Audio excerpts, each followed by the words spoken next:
So hello guys, మీరు కూడా thumbnailలో చూసిన విధంగా ఆ ప్రాబ్లమ్ని అయితే ఫేస్ చేస్తున్నారా మీ మొబైల్లో? సో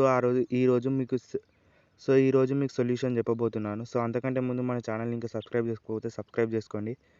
సో ముందుగా సెట్టింగ్స్ అయితే ఓపెన్ చేస్తున్నా. ఓపెన్ చేసిన తర్వాత మనకు లాక్ స్క్రీన్ అని ఆప్షన్ కనబడుతుంది. ఎంఐ ఫోన్లలో అయితే లాక్ స్క్రీన్ ఉంటుంది, వేరే ఫోన్లలో సెక్యూరిటీయా లేకపోతే ఏదన్నా ఉంటుంది. సో లాక్ స్క్రీన్ అయితే ఓపెన్ చేసిన. ఇక్కడ కిందికి స్క్రోల్ చేసినట్టయితే మీకు పాకెట్ మోడ్ అని కనబడుతుంది. ఆ సెట్టింగ్ని టర్న్ ఆఫ్ చేసుకోండి. జస్ట్ సింపుల్ అంతే. ఒకటే సెట్టింగ్ ఉంటుంది, అది టర్న్ ఆఫ్ చేసుకుంటే మీకు ఎప్పుడు ఆ ప్రాబ్లం రాదు ఇక. సో మీరు కూడా ఈ సెట్టింగ్ని ఇంకా ట్రై చేయకపోతే తొందరగా ట్రై చేయండి. జస్ట్ ఒక్క సెట్టింగ్తో మీ మొబైల్లో ఆ ప్రాబ్లం అనేది మొత్తం సాల్వ్ చేసుకోవచ్చు అనమాట. మనం ఇలా మంచిగా నీట్గా వాడచ్చు అనమాట మొబైల్. కామన్గా ఈ ప్రాబ్లం అయితే ఎంఐ ఫోన్లలో ఉంటుంది. ఎంఐ ఫోను లేకపోతే రీసెంట్గా ఏమైనా వచ్చిన ఎంఐకి సంబంధించినవి ఆ ఫోన్లలో ఉంటాయి అన్నమాట. సో మీకు కూడా ఈ ప్రాబ్లం అవుతుందంటే ఈ చిన్న సెట్టింగ్ ఆఫ్ చేసుకుంటే అయిపోతుంది గైస్.